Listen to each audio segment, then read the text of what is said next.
Hi, this video is going to help you review some of the basic features of plotting diagrams. Okay, so plotting diagrams is the method that we use to diagram narrative texts in the Expositor's Academy. And I'm going to show you how to do this on BibleArc. Now, here is a ready-made diagram for you. And let me show you some of the major features you need to be familiar with. Now, for every professor, this might look a bit different, but this is how I do it. I have a title for every diagram. I have these 4 categories, which is something I picked up from Professor Sean.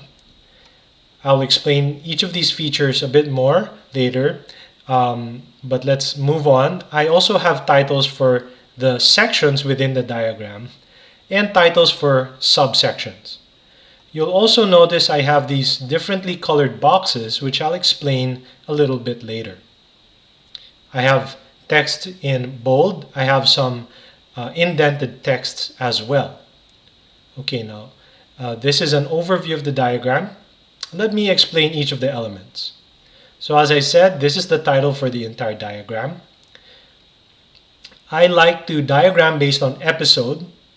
And the reason is, I think an episode can have several scenes within it, but I like to diagram by episode because this is how I would preach a text. I want to preach in narrative, if I can, an entire episode rather than individual scenes, because an episode kind of has a more coherent or more kind of tied together sense. So I diagram by episode. This is the 3rd episode in the Joseph narrative from Genesis 37 to 50. And I have 4 categories here that help you to summarize your analysis of the text. And I like to have it up here up top.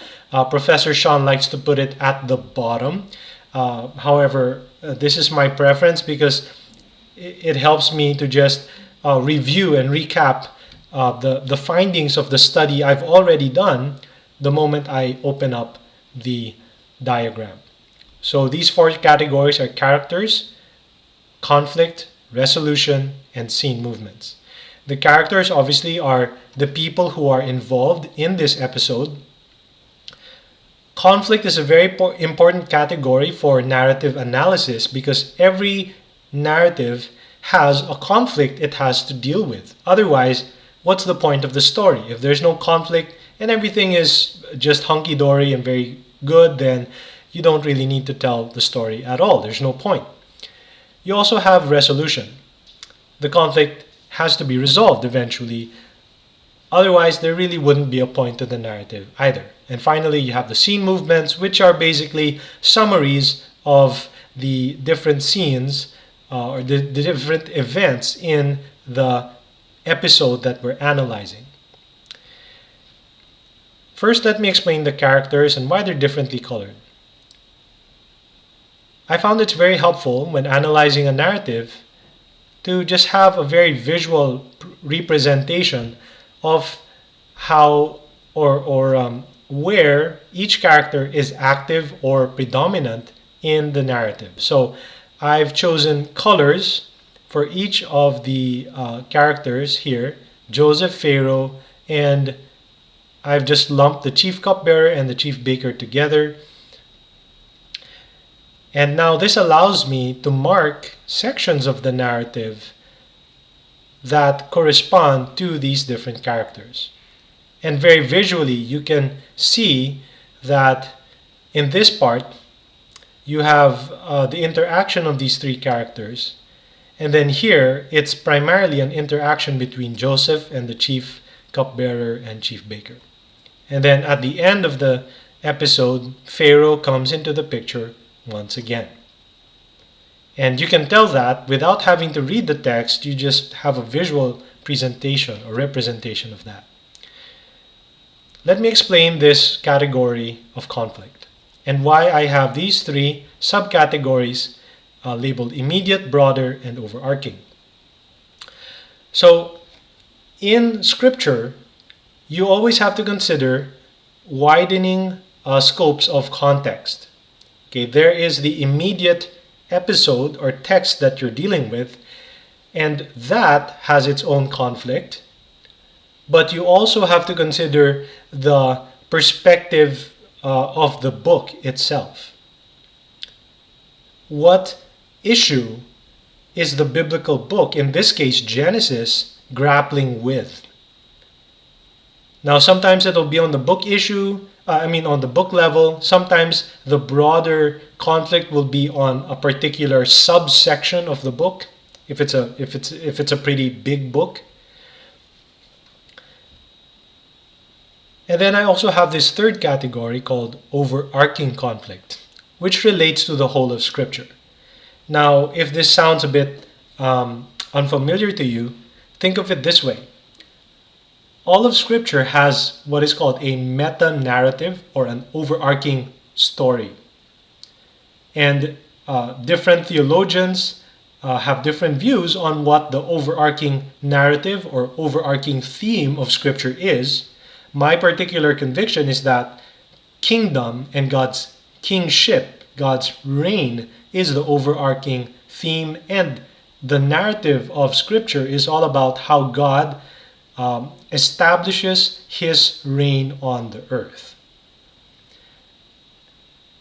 Now, in the terms of Genesis, you will recall that God's reign is established on the earth initially through Adam and Eve, Genesis 1 and 2, but then it is frustrated in some sense by the sin, the rebellion of God's vice-regent Adam in Genesis chapter 3.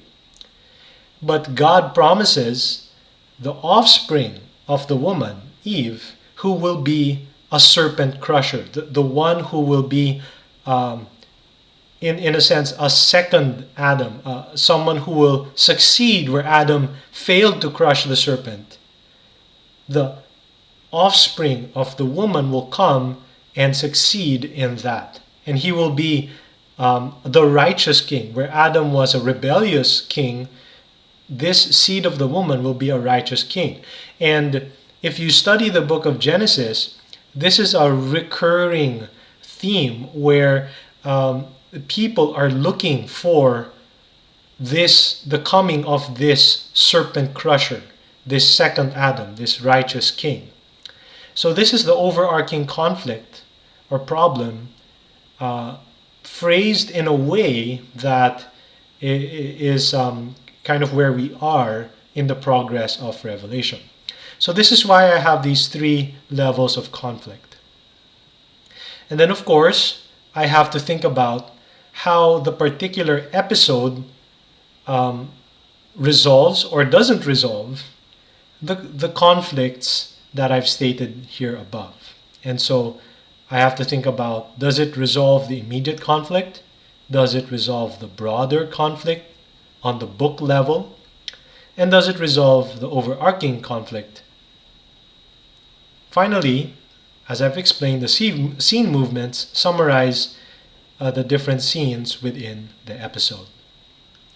Now, some other minor features I want to point out to you is how I use all caps for the titles of the different scenes, all caps and the color blue. But then I also have, sometimes I have titles for subsections within the major sections of the episode. And what I do for that is I use bold font, capitalized words, and bold and green font. And if I use subtitles, then I immediately indent all of the text a little bit just to make the subtitles pop out and very visible.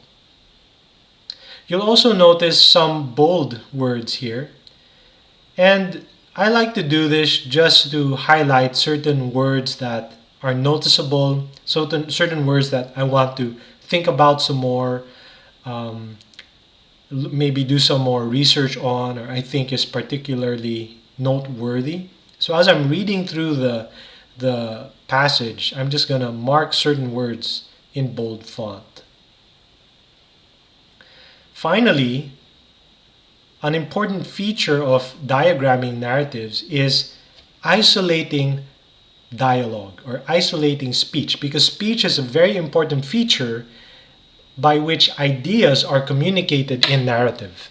And so we want to pay attention anytime there is speech. And the way we do that is by isolating speech, by putting it on its own line and then indenting it. So as you can see, these indented lines are all in quotation marks. They're all speech. Okay, this is speech, so is this, and this, and this. Okay, so these are the basic features that you're going to want to have in your block diagram of narrative texts. You might do it a little bit differently. You don't have to have these 3 levels of conflict and resolution. That's just something that I do, but other professors in TEA don't have this. You can choose to have your subtitles this way, or maybe do it some other way, but somehow you're going to want to incorporate these basic features in every diagram you make of narrative texts, at least for the purpose of our class. Okay, so I hope that's been helpful. If you have any questions, feel free to reach out to me. You know my email, and I hope that this will help you to submit your diagrams according to the standards of our class, and not get any grades of incomplete that will then force you to redo your assignment.